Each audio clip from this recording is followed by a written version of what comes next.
On this snowy Sunday. Now, this week, a House of Lords committee said Britain's economy has gained very little from immigration. But there's more to immigration than pounds and pence. There's the moral and family values that immigrants bring. Yesterday, Mr. Justice Coleridge said our urban family life is in meltdown. Our first big question, can immigrants make Britain more moral? Now, you may disagree with what I say, but will you defend to the death my right to say it? A Dutch film suggesting the Quran inspires violence was withdrawn from a British website this week because of death threats from Muslims. Our next big question, do we have the right to offend? And our last big question of the current series, one that is fundamental to many believers, does the devil exist? We're back at West London Academy in Northolt with a local audience who've made it here through the snow and the cold on this spring morning. And we have on our panel in the posh seats a distinguished gathering. The Right Reverend Tom Butler, Bishop of Southwark, writer and broadcaster Christina Odoni, Costa Prize-winning novelist Alison Kennedy, and Rabbi Yitzhak Shokit from the Mill Hill Synagogue.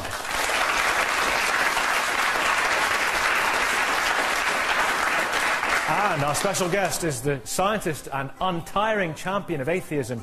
Some people reckon he's the devil, Professor Richard Dawkins.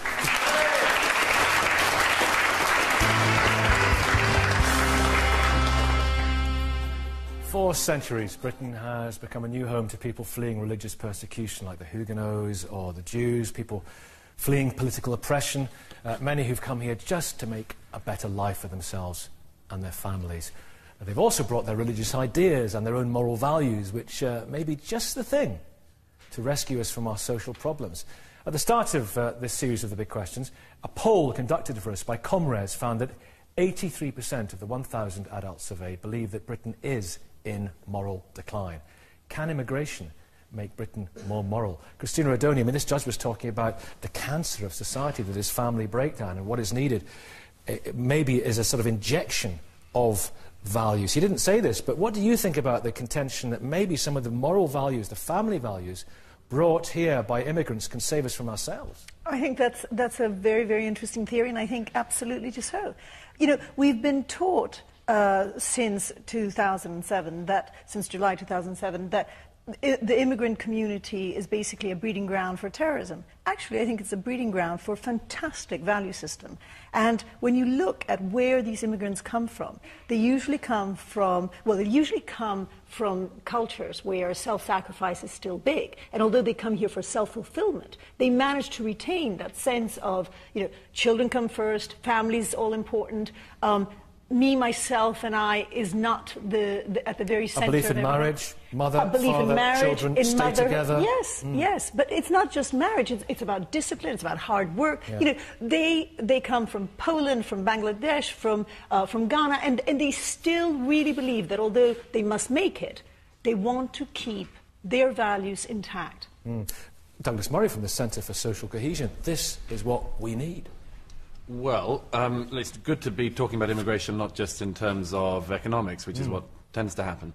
There's another thing, though, is that whatever Christina says about the impact of and the feelings of new immigrants, I have to say I tend to be slightly worried when I hear people like the judges talking about this, because I sense, I think a lot of other people do, that what we're talking about are the most reactionary views of all kinds of religions, the most reactionary opinions about the family, things actually that people in this country are generally quite tolerant about. Such as? Well, I mean, things like marriage, things like homosexuality, which, when a judge nods to the family values of, for instance, Islam in this country, he could do so, but he's also nodding to a very reactionary religion in relation to, say, homosexuality. Miriam, we'll bring you in here, I think is an appropriate point, a convert. When you hear that, what about the fears that many have about the backwards social attitudes of, for example, Islam, that people point to the attitude to women, the attitude to gays, forced marriages, all those things that concern people? Well, I certainly think that, you know, one has to distinguish between, you know, the faith as an ideal and how it's practiced within the community, and I'm not the first person to say that, but, you know, obviously there are reactionary attitudes, and I think that to sort of infer that immigrants are bringing in these sort of alien, negative values into British society is to somehow miss out on the fact that actually what British values are the interaction between outside influences and the ideas and beliefs which currently prevail. Sure. And in fact, that brings a richness to our society. Look, I mean, nobody's denying the richness that immigrants bring to society, but it's also true to say that just because we say, oh, well, this is your point of view, you're entitled to it, that's fine. In a tolerant and open society, you should have that. But it becomes very difficult, and I think it occurs particularly with homosexuality in the West. It's particularly difficult when you get to a stage where you say that you have to be tolerant of people who are intolerant to you. Well, that is something that you have to reconcile as a society in which you have different perspectives. These are no longer outside perspectives. What you need to understand, and what I think is kind of an odd way of conceptualising this debate, is these ideas coming from the outside. You have people within the society that may not approve of homosexuality. Yeah, there are ideas, I suppose, Miriam, that could possibly bolster some indigenous ideas already here. People who maybe feel they are social conservatives but are being marginalised in our society. Possibly. And they may find succour from these people coming in. Possibly, or perhaps these are issues that we as a British society need to rethink. Maybe these are ideas that we need to thrash out and decide where we actually stand on. These are British attitudes. I don't really like the idea of conceptualising them as ideas that come from the outside. There are people within Britain that are British that do hold these ideas, and to simply brush them away as the ideas of a minority from the outside is to not really give credit to them. Peter Tatchell, both of you. I see very, very keen to come in. I don't know which you're going to choose. Peter first. Go on, Peter Tatchell. I think we should be very careful about generalising. Immigrant communities come with lots of different backgrounds, different ideas, different influences, some cultural, some religious. Is there a danger of a step back to a place that we've escaped from socially, with some of the values that are being brought in?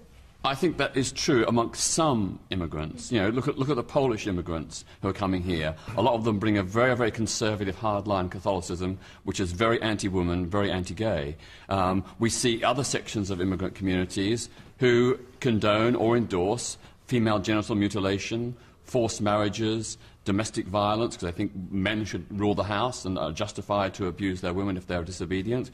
We also see honour killing of women and gay people in this country in small numbers, but nevertheless in unacceptable numbers amongst some sections of immigrant communities. So I think there are some bad attitudes, but many immigrants do bring positive values and do enrich our society. I want to address the bad attitudes, then I'll come to Betty. And Keith, I've got you in mind, don't worry. Miriam? Yeah, no, I think you're going to have a hard time finding people that condone honour killings, that condone female genital mutilation, etc., etc. I mean, we can bring out all of these sort of pretty marginal, experiences that people have. But at the end of the day, these are minority experiences, and the vast majority of people these are not the issues that affect us, that affect Muslims and other minorities within this country. Keith Porteous-Wood. But I don't think they are as little as that. The forced marriage, the female genital mutilation, honour killings. The problem is because they are regarded as culturally sensitive, even though we've got laws against them, they're not being properly policed. The social care workers, the police, they're frightened to touch them. Are we in danger of accentuating... There has not been one FGM prosecution in this country. Aren't we in danger of rather accentuating the negative? My goodness, how much more negative can you get for the poor people that are affected that we're actually betraying? We're not looking after them. But it's a shocking thing that's happening. Absolutely nobody is defending these things. You bring to me a voice that's defending female genital mutilation in this country, and I will accept that view. OK, Betty. Are we in moral decline? You're a charismatic evangelical. Are we in the sort of moral decline that needs an infusion of morals from elsewhere? No, England, from the onset, were the ones that went to different countries. They went out and they brought good things to countries that didn't even know about electricity. They went into poor countries, Africa, many different educated people. Now, because of wars, because of persecution, different people are coming in here. And instead of us collaborating, people want to actually impose their ideas in this country. What about the attitudes to gays, for example, that I personally don't think homosexuality is a good thing. That's my belief, being a Christian. I don't think two men should sleep together or two women should sleep together, and I stand by that. What I believe in is obviously coming here, collaborating. Before gay people came out and women, this country did not tolerate that. Was that a better time? I believe it was a better time. Obviously, we need to move on. We need to move on to embrace change. And obviously, immigrants coming in, we taught by the British then when you came in, but from the Bible, that these things are not right. It's not good. The moral mix is competed. I would defend Betty's right to hold those views. Well, they're her conscientious views. Where I would object is the way in which people like Betty, some people like Betty, seek to impose her morality on everyone else through the law of the land. So they want to make their morality the legal morality that binds us all. Now, let me answer that. One second, let Betty first, then Councillor Alan Craig, and then we'll come to the panel. I do strongly believe you will not be sitting here if you didn't have a mother. A man and a woman. You were given birth to by a woman, the family together. And so by then, I do believe clearly that being a homosexual is not a good thing. It's your choice. You were not forced to be homosexual. What's wrong, Keith? I think that it's not a choice for people. My goodness, the amount of oppression there's been of gay people to suggest that they do it because they want to do it is just stupid. We all know better than that. Mr. Masonic, is there a danger that with many of the social conservative attitudes coming into this country, it's not going to be morally good for us, it's going to take us back to a place that some argue we've moved on from? That isn't my experience. Most of my urban congregations now are predominantly Afro-Caribbean. And obviously they come in with very different values from West Africa or the Caribbean, and sometimes to very different values from the Guardian and the Independent as well. Different values from one another in terms of child upbringing, family life, and yet we're all kind of sharing the same church. Now what I'm discerning, in fact, is that they are also influenced by British values, including British values of tolerance.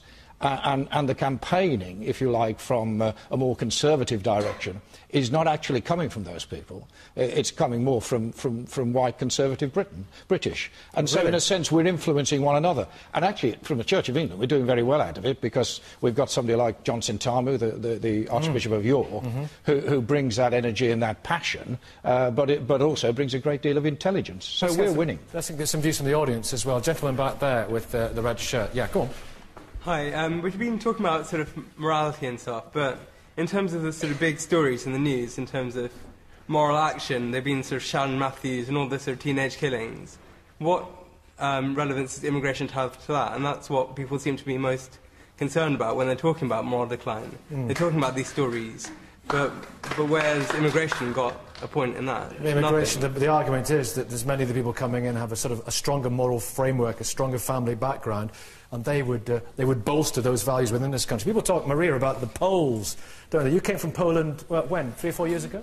3.5 years ago. Yeah. And well, I think that I would like to make any simplistic statement about this, but I think that it should be the whole moral decline. It should be approached from at least a few angles. Well, to start with, the immigrants coming to Britain, I think are very well aware of the fact that the British society was built on the values such as democracy, freedom, respect, tolerance. And we are guests here, actually, and we want to learn, and we also want to contribute to this country. There's an argument by the SOCA, who are the people who deal with organised crime in this country, that a lot of crime has gone up because of Eastern European immigration. Gun crime, other aspects of organised crime, people trafficking, and all that. So it's not all, pious Catholics packing in the churches on a Sunday, is it? There are challenges, there are problems. There are, but again, you can't, this is a immigration, immigrants as a group, they are a very diverse group. So, you can't generalize, and I think you need to remember about the fact that there are certain values which, we actually started the whole debate with these, with the results of the poll that about 83% of people believe that there is a moral decline, and we can't change anything, but I think that we can perhaps influence some values and bring some values which, for example, Polish people have landed in their homes, like very, very strong family ties. OK, do you buy that about the Polish immigration, for example, Douglas Murray? Well, I just wanted to say, I mean, the polling people and asking them if they sense moral decline, I don't think you could ever take a poll anywhere at any point in our history where people thought they were in moral ascent. It just doesn't happen. Everything's always getting worse. That's the nature of human feeling. Yeah. So, Richard Dawkins, are you worried at all by some of the social attitudes that come into this country? I'm worried about some of the social attitudes I've heard in this hall tonight. This morning? Sorry. It's all dark in here. I'm worried when somebody sitting next to a well-known gay activist says, "I believe that you had a mother," and gets a round of applause. Now, that's bigotry, and I'm worried about that. I'm surprised you are worried about that. We are debating, and it's a very intelligent man. He made a statement earlier on about why different religions are not tolerated. You justified it on biblical grounds. Let me answer you, sir. You justified it on biblical grounds. Because in here, there are people that will believe in what we will all applaud one way or another, in what somebody else is saying. He was given birth to by a woman. It was his choice to be gay, whether it was something that he inherited or not. That is what I believe. I believe that to be the truth. And so I don't personally believe that two men should live together or two women should be. That is my belief, and I stand by that. I don't care what you personally believe. Stand by that, and I stand by Richard Dawkins? I don't think it's of much interest what you or anybody else personally believes. Well, everyone's entitled to their opinion. The question is, what is the evidence? Yeah. And there is no evidence that, as you say, you have a choice about being gay or not. You justified what you said on biblical grounds, which sounds awfully much to me like forcing your views upon other people. I guess what this comes down to... hang on, now let's not get sidetracked too much on this, but what this interestingly comes down to is the focus on the contention, Rabbi Shokit, that godly people are necessarily better people. Is that necessarily the case? Not necessarily the case, no. You don't have to be a godly person in order to be a good person. What needs to be put in perspective, and I think we're all deluding ourselves, is the fact that no one faith has the right to impose its value system on its society. Every faith has broader values that can certainly be adopted by society. The cardinal sins, idolatry, worship of materialism today, adultery, the breakdown of family, murder in its very real sense are as rampant today as before. Immigration is making no impact on society. Is it challenging in any sense the consensus of liberalism, with a small L, that we have in this country? Tolerance and liberalism. Is that in any way challenged by immigration? To a degree, it probably is, but only insofar as where certain societies look to impose their value system on broader society. What I choose to believe, what she chooses to believe, and Peter is prepared to accept her right to believe that, is fair enough. But if she's going to try and impose that on mainstream society, that's fundamentally flawed. The real problem... Let me just conclude with one point. The real issue is, it's not immigration that's impacting society. I think immigrants themselves are losing their value systems and being influenced by society. Councillor Alan King. Yasmin in a second. Councillor. It behoves me at this point to say, for reasons of rules and regulations, you are one of 10 candidates standing for the position of Mayor of London. Carry on. Thank you very much. Get Ken Livingstone out, that's what I do. I think what we see here is what we heard from Professor Dawkins, that extraordinary arrogance, that if you have some views different from his, your views are not acceptable. There is no such thing.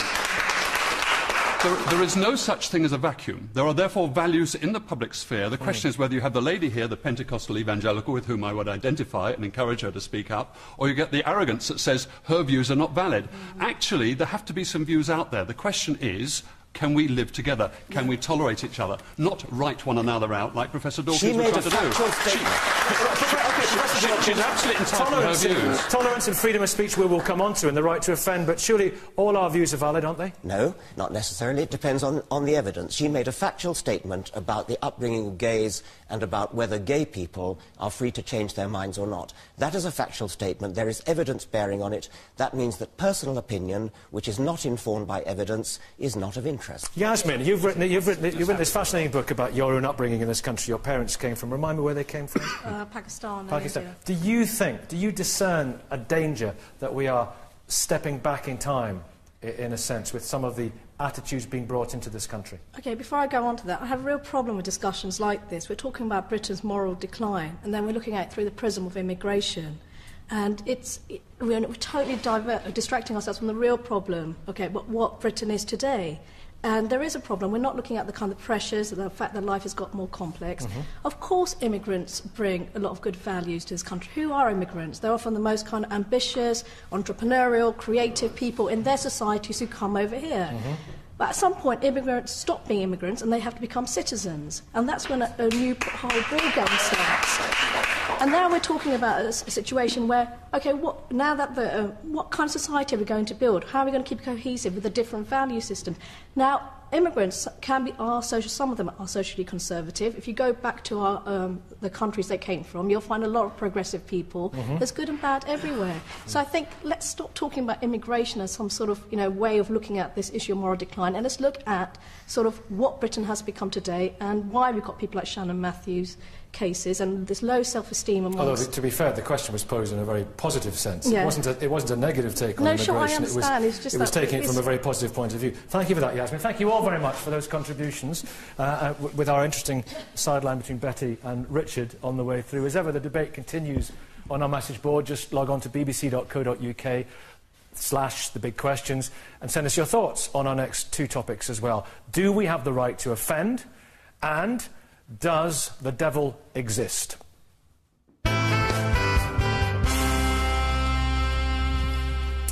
Well, this week the comedian Ben Elton said that the BBC is too scared to make jokes about Islam. There were protests by Christians outside a lecture by Richard Dawkins, who's here with us today. That was in Inverness. And a few months ago, the Oxford Union caused an uproar by giving a platform to Holocaust deniers. 60 years on from the enshrinement of freedom of speech as a human right by the UN, we ask, does that mean we have the right to offend? Well, Miriam, we heard from you in the first debate. I'll come to you now, because the supreme irony about this Dutch film that was taken off the internet, this Dutch film, the contention of the film was that Islam is a violent religion, and it had to be taken off the internet because of death threats. So it kind of, some people say, kind of proves the point. But surely that is an argument that we need freedom of speech. We need the right to ridicule. We need the right to offend, don't we? Well, personally, I mean, I'm European through and through, and I would absolutely not want to legislate on people's right to express their opinions, and absolutely. But I think more worrying is, why are we asking the question of, do we have the right to insult? I mean, I don't walk around in my day-to-day thinking, I'd really like to insult somebody, but do I have the right to do it? Okay, what about the Ben Elton point? We've had loads of comedies. Remember, people of a certain generation, as old as me and older, remember Dave Allen, all the jokes about priests. We remember that we've got the Vicar of Dibley. Are we going to get the Imam of Bingham? Are we going to Bingley? Where is the sitcom in a mosque? I mean, actually, it's funny you say that. There's a Canadian programme called Little Mosque on the Prairie, which is a comical show. No, it is. It's Little Mosque on the Prairie. And it's a comical show. And absolutely not. There's been an astounding reaction to it. People have loved it, and they've loved the insight that this has brought into kind of the day-to-day of normal Muslims. Not the ranting and raving people that we typically see on TV. Keith Porteous, we have a right. We maybe have a right to ridicule, but do we have a right to offend? A lot of it, like the cartoons, it's just gratuitous, isn't it? But directly taking that on, I've just come back from the United Nations Human Rights Council in Geneva, and their intent, the Organisation of Islamic Countries, in getting international defamation of religion legislation, so worldwide freedom of speech is going to be impinged, and that's dreadful. That's what underlines our whole democracy and our civilization, is freedom of speech. Fortunately, we're freedom getting to say anything you want. The dividing line, the line is inciting hate speech, inciting violence. You should be protecting the person, not the religion. OK, Douglas Murray. Harris Rafiq in a second. Do we have a right to offend? Not just a right, but there's a necessity to offend. When something is standing there, it's perfectly obvious, which needs saying. I know Geert Wilders a bit, who made the film in Holland. I knew the people who made the last film that did this in Holland, because Theo van Gogh was shot and beheaded on the streets of Amsterdam, and his colleague Ayaan Hirsi Ali was chased into hiding. People are very aware of the danger of criticising Islam. They take the lesson from it, and a lot of people still fail, despite this, to realise the incredible irony at the root of all this, which is a group of people who say my religion is peaceful, or I'll kill you. Yeah, but never mind that. What about Jerry Springer, the opera? What about other examples? Well, but Jerry Springer, the opera, gets protests, as I gather happened the other week with Professor Dawkins. You get protests, but does anyone honestly think that they're likely to be killed for making a joke about Jesus Christ. No, of course not. There's the life of Brian. There's countless films about it. Lots of people are equally offended by that, well, aren't they? of course they're offended, and they have a right to be offended by it. But what happens when one religion manages to have a totalitarian hold over freedom of speech in it because people are genuinely concerned about criticising it, there is a problem, and that is an unequal situation. You say one religion will be absolutely allowed to be let free from all of these criticisms. The right to ridicule. Absolutely. I think there's nothing wrong with ridiculing, with criticising, with speaking up against something, whether it's religion, whether it's somebody's point of view, etc. Where I would draw the line, and I draw the line here for Muslims and non-Muslims as well, is that where there is incitement to hate and violence. Now, let me give you an example of this. Recently we had... it's a thin line, though, isn't it? It's a very thin line. It's a grey area. Absolutely. Recently we had a case where we had Yusuf Qaradawi, who is a hardcore Islamist, somebody who actually promotes suicide bombing in the Middle East. And rightfully so, he was banned from coming into this country. Rightly so, he wasn't given a platform. And the reasons for that were that here is somebody who would have been given a platform to incite this hatred, would have been given legitimacy, would have been able to sprout his views. But I think in a case where we have somebody who wants to, like Dave Allen or somebody else, wants to actually make some satire, make jokes about people, Britain has a history of that. We have a history of ridiculing each other, and I think there's a difference between We have a sense of ridiculousness. Absolutely. There's a stark difference between death threats, there's a stark difference between hatred and ridicule and mockery, and I think that's where the line is drawn. What about Nick Griffin, Christina O'Doney? And Robert Shockett, I'll bring you in. Nick Griffin of the BNP and also David Irving, the notorious Holocaust denier. They were given a platform recently at the Oxford Union. Was that right? Yes, we have to. We have to be able, as people of one faith or many faiths, to withstand that kind of offensive criticism, that kind of vicious attack. But what about somebody who lost relatives in the Holocaust, seeing that man up there at the Oxford Union? Banning free speech is a cornerstone of totalitarian regimes. And they're the very ones that have been persecuting religions for all the 20th century and now into the 21st. Look at the Chinese with the Tibetan monks. We cannot, if we want to have the moral high ground, if we as religious people want to have the moral high ground, we cannot play that dirty card that the totalitarian regimes do. And yet, if we give a platform to Holocaust deniers, that's what ultimately leads into taking it to the next step of gravestones being defaced with swastikas and whatever else besides. There is no such a thing, bottom line, of freedom of speech. There are always grey areas, there are always laws. I mean, if I choose to say something terribly grotesque about the Queen on national television, I mean, there are consequences for that. So there is a bottom line that there is no such thing as freedom of speech. I would only say this. If you want to talk about freedom of speech, let that always be in the context of responsible speech. Rabbi.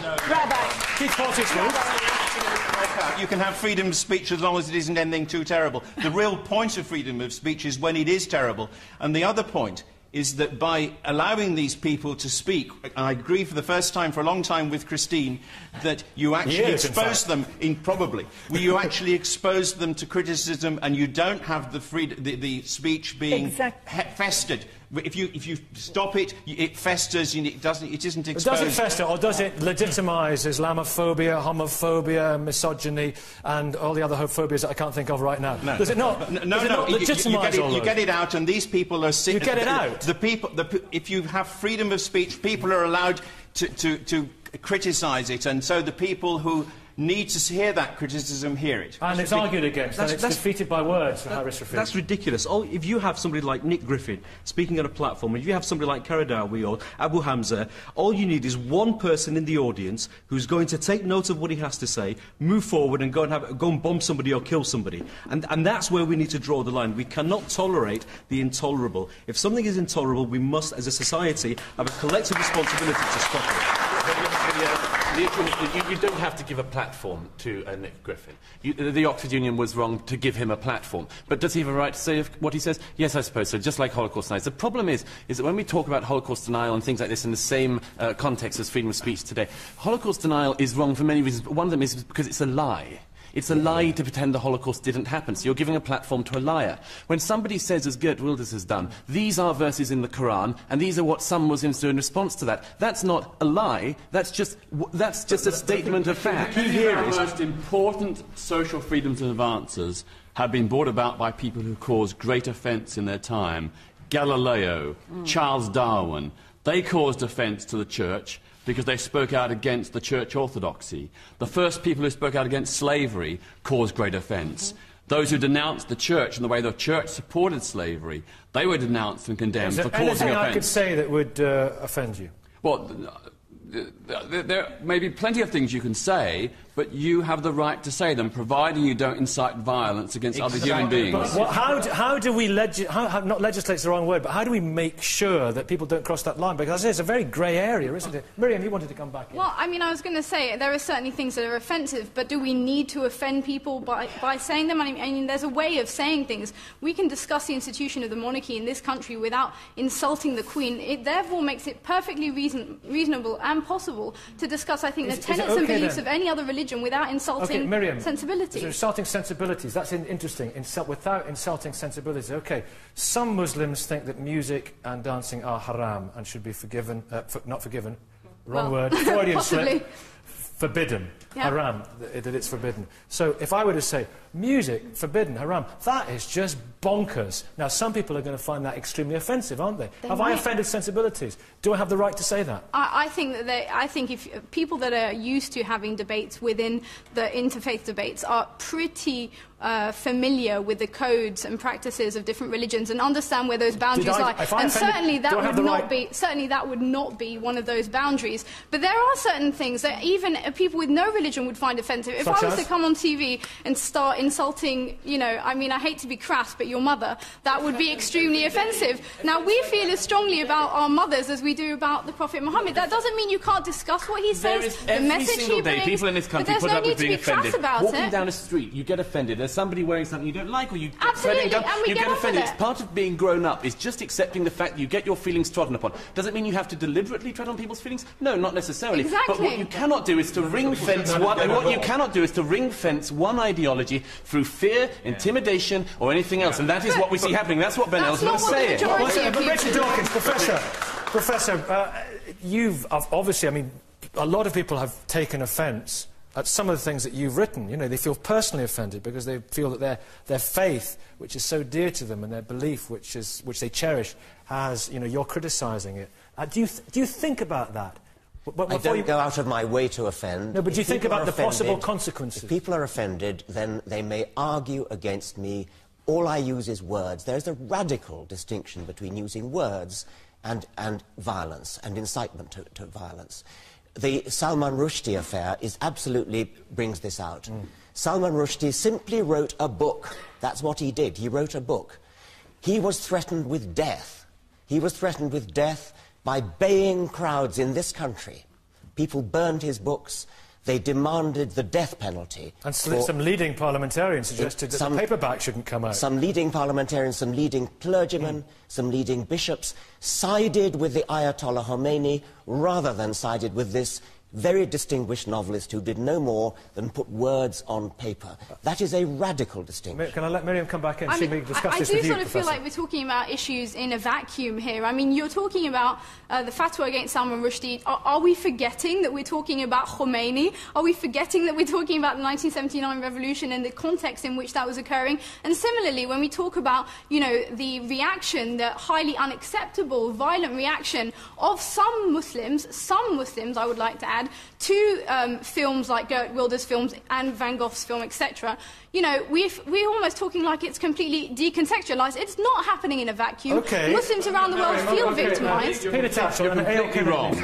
One of the people who supported the fatwa against Salman Rushdie was now Sir Iqbal Sakrani, a leader of the Muslim Council of Britain.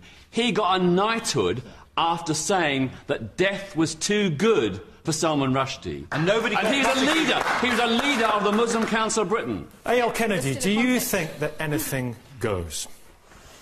Yeah, I think we need freedom of speech. What alarms me more than anything is that freedom of speech is being constantly redefined as the right to offend, and it's only the negative aspects that were being shown.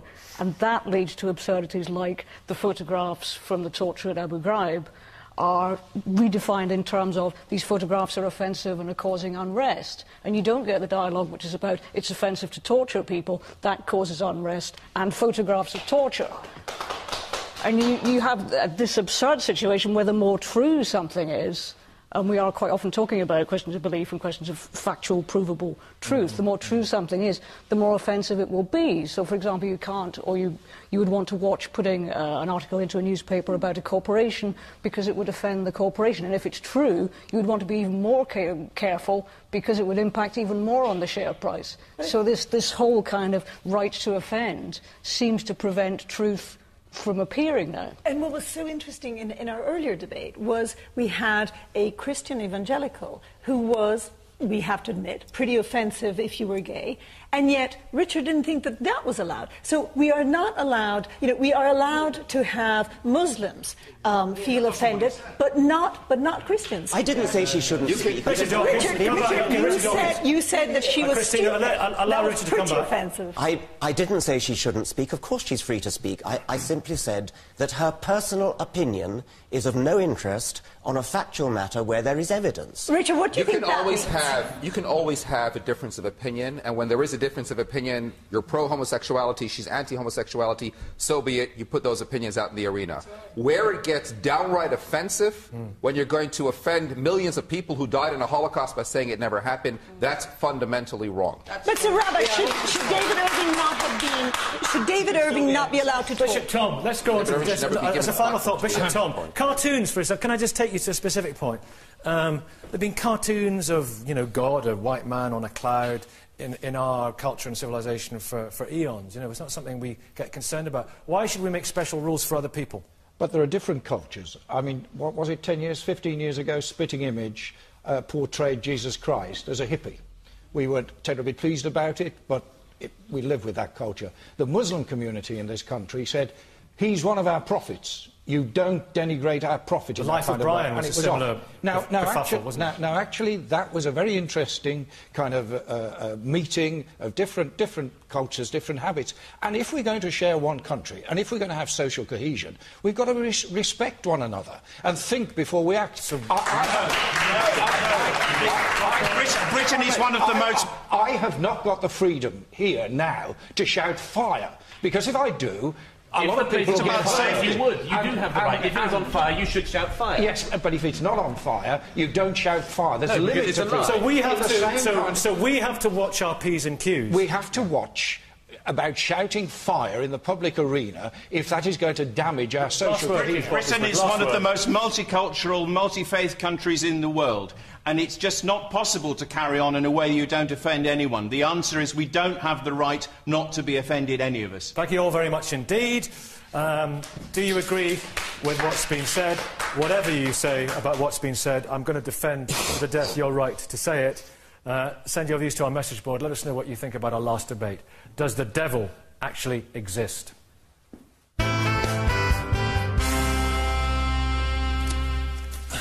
So, Richard, Professor Richard Dawkins, you've already made a glittering appearance on our programme this morning, which has stimulated a lot of debate. I wanted to ask you, actually, about... So I've read a lot of your books, the great religious figures. I know we've got some questions from the audience as well in a minute. Because somebody sent you a T-shirt. I know it was after a lecture you did.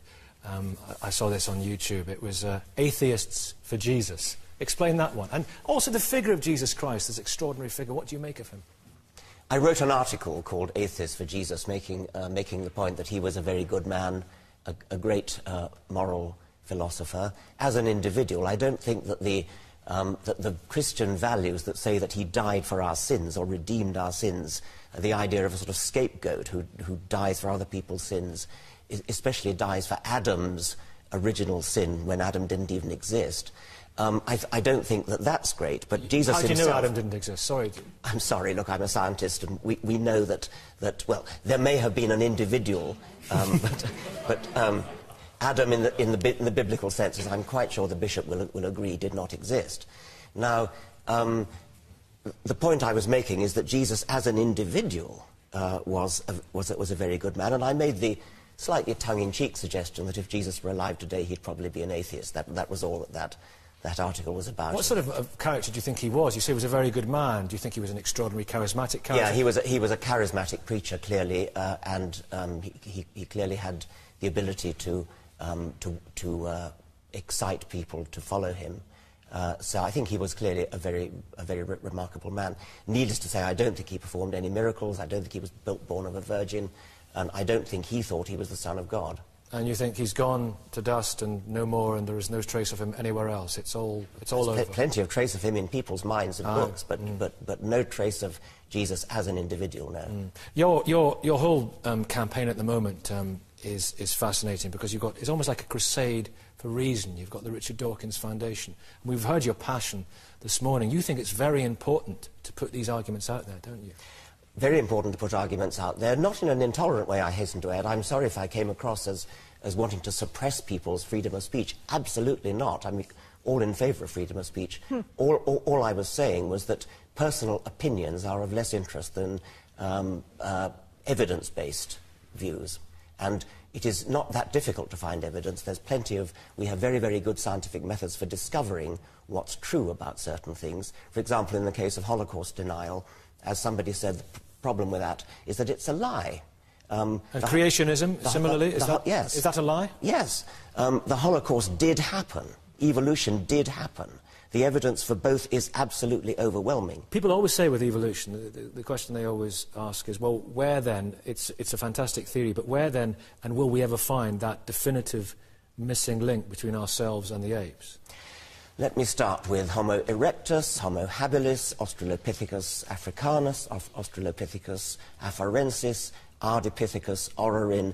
Where do you want to stop? That's easy for you to say, Richard, I've got to say. Well, don't use 19th century language then, using words like missing link. Yeah. That was way, way back. Nowadays we have lots and lots of links. OK.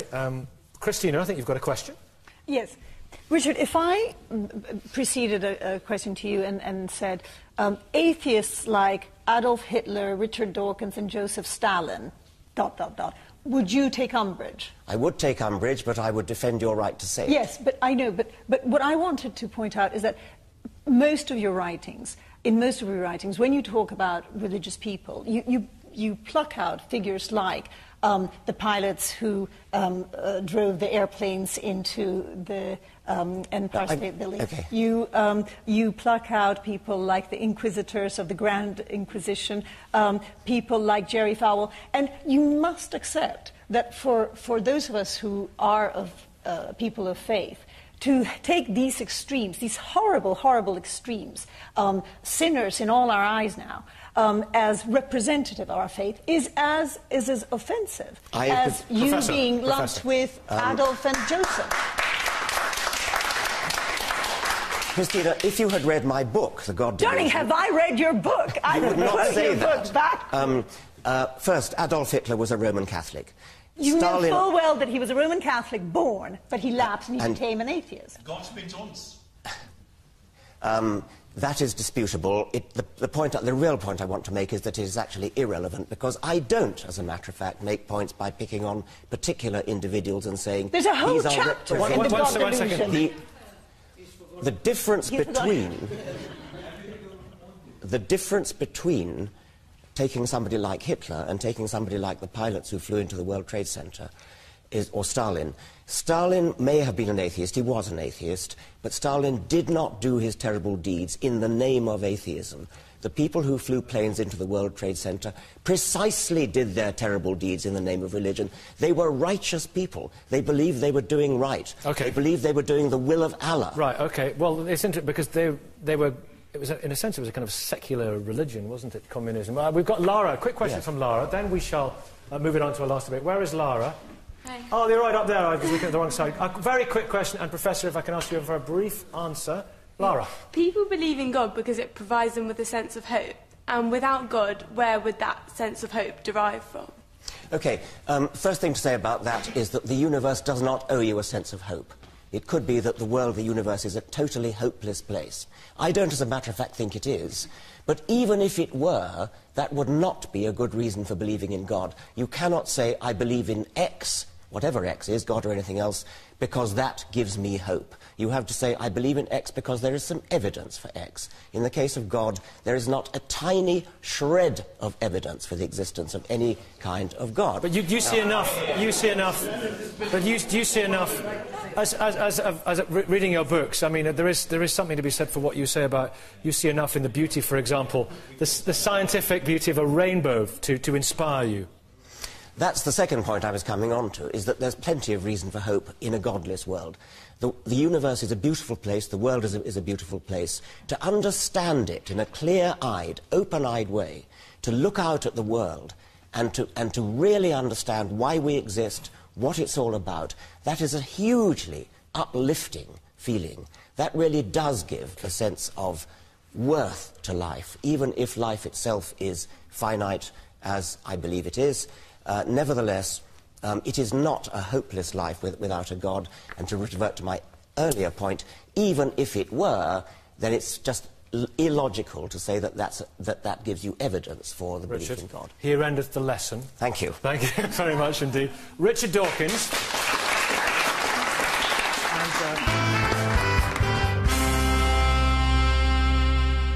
I think we could have gone on all morning and all afternoon as well with questions for Richard, but be prepared for some after the programme is off the air. I'm sure people will be collaring you and asking you some stuff. Richard has been called the devil incarnate by the American religious right. Our next debate is about the real devil, if indeed he is real. In some faiths, Satan is a very real entity, a force for evil to be struggled against in everyday life. To others, he's the godhead of hedonism who deserves his own following. But to the many children who've suffered abuse because adults believe they were possessed by the devil, he's been an excuse for the most terrible cruelty. Does the devil exist? Betty King, do you believe the devil exists? I do believe he exists, but not to be feared. Not to be feared? Yes. He can be conquered? Yes, not to be feared. I speak as an African woman, as a black woman. Obviously, I'm British now. But I will share from personal experience why I do believe it does. It does exist, but not to be feared. Can the devil possess people? Yes, I personally have cast out demons out of people that were possessed by the devil. I have done that. How did you know they were demons? Very simple. How can you justify a very intelligent man, and I mean very intelligent, a very successful businessman that had gone through depression for years and been to the doctor? He knows there was something wrong with him. The doctors couldn't diagnose what was wrong with him. Sitting down with this person through counseling, you realize there was something really at work in his life because he really couldn't... These are mental health issues, aren't they? No, not necessarily that. It was not mental health. It was something that he knew was wrong inside of him, in his stomach area. And have you heard voices and strange... Yes, sometimes you get people speaking in a very funny, a different language, you know, and their voice change. Can children be possessed by the devil? You know, it's a very sad when, you know, I mean, what happened to Victoria Columbia was just the saddest thing, you know, that happened. I don't believe that what happened to her Maybe her was aunt right. was possessed by the devil. Well, you know, we heard through the justice system, you know, what had gone on. So I do believe that what had happened to both the girl Victoria and the aunt, both of them obviously were demonized. They were demonized? Yeah. Christopher, because your case is absolutely horrific because your former foster mother, Eunice Spry, is in prison now, isn't she? She was sent down for 14 years. Yeah. What you went through from the age of 3? 3 years old, yeah.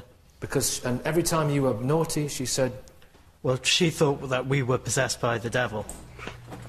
We were Satan's children.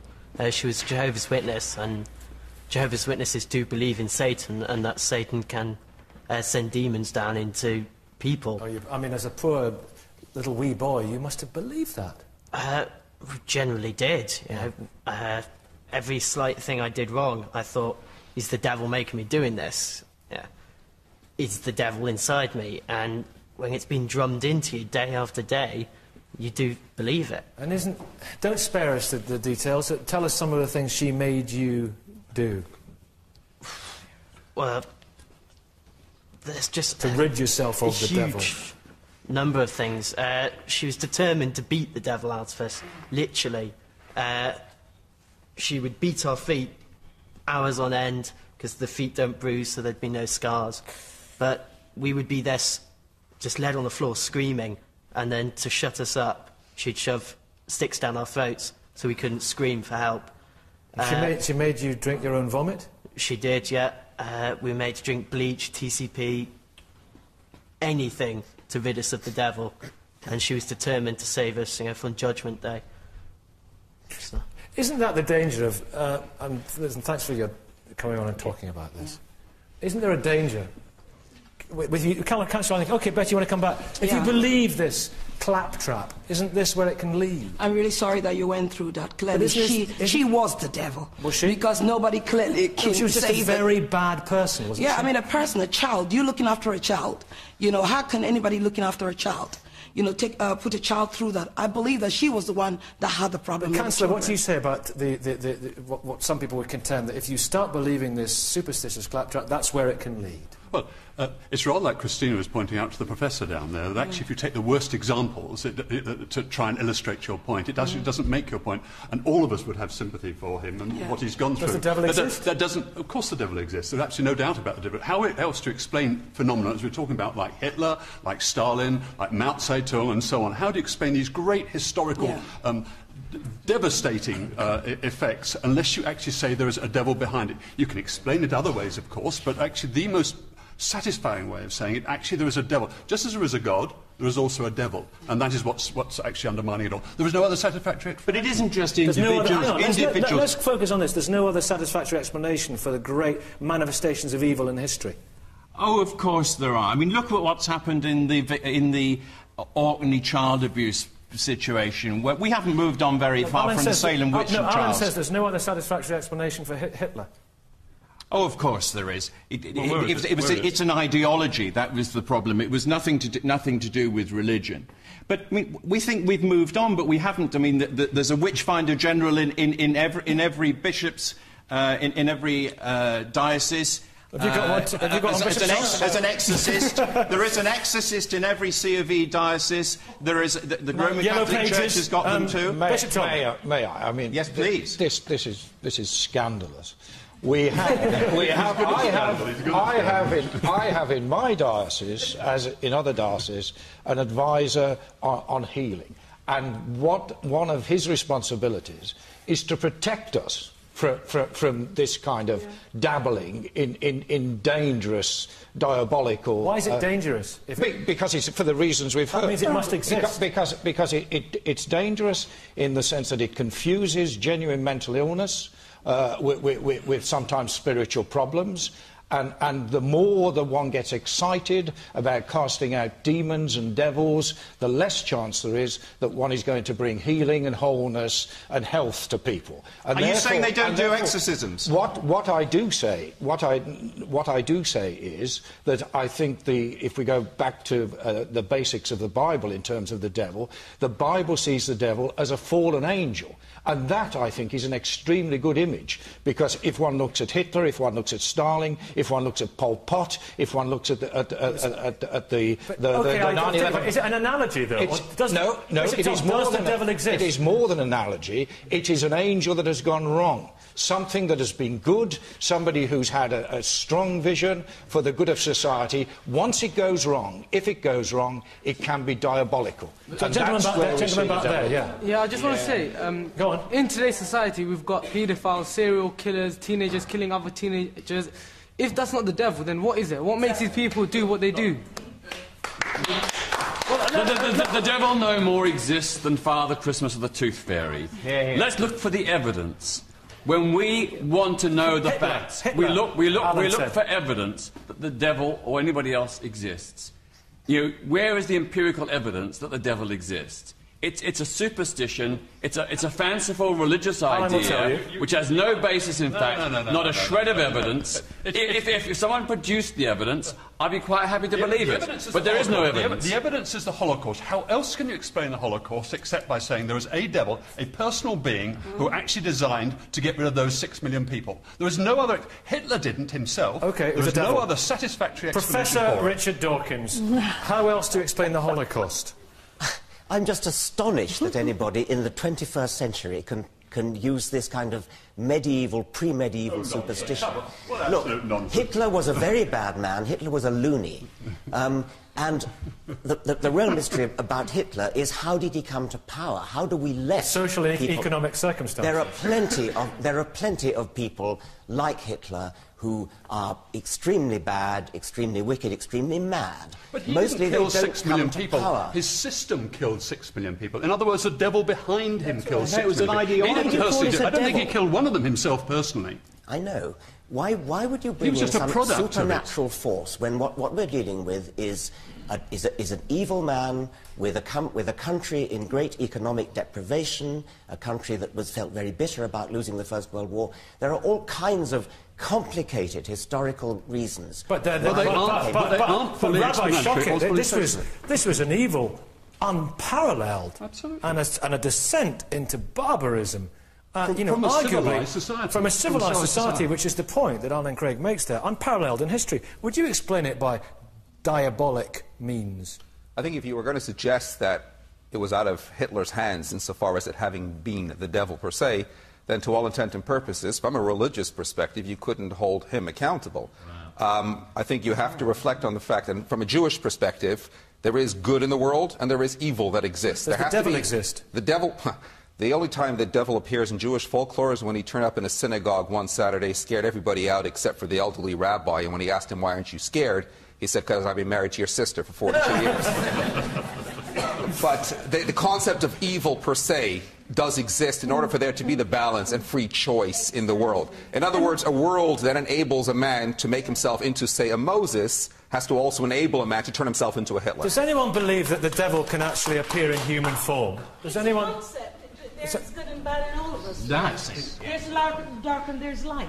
There has to be the balance. Hey, Kennedy, what do you make of this the belief in the devil as... I think it's hugely dangerous. At a certain level, it's like a 5-year-old breaking something and saying their imaginary friend did it. I mean, you have to take responsibility for your actions. And if you're looking at something like the Holocaust, if you want to look at how you prevent that...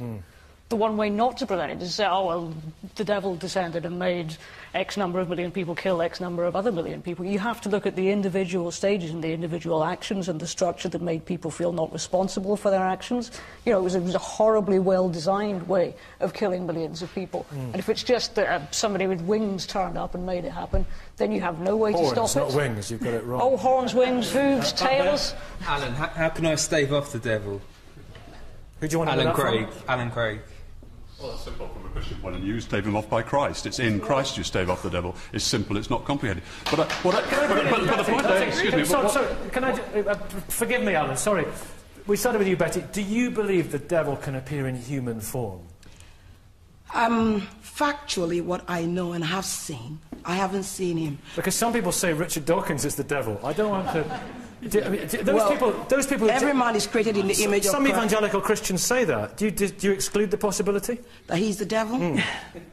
He doesn't... I don't know what a devil looks like, but obviously, if that's him, then I want to have a word with him. But let me answer the question. Hold on. Very quickly. Yeah.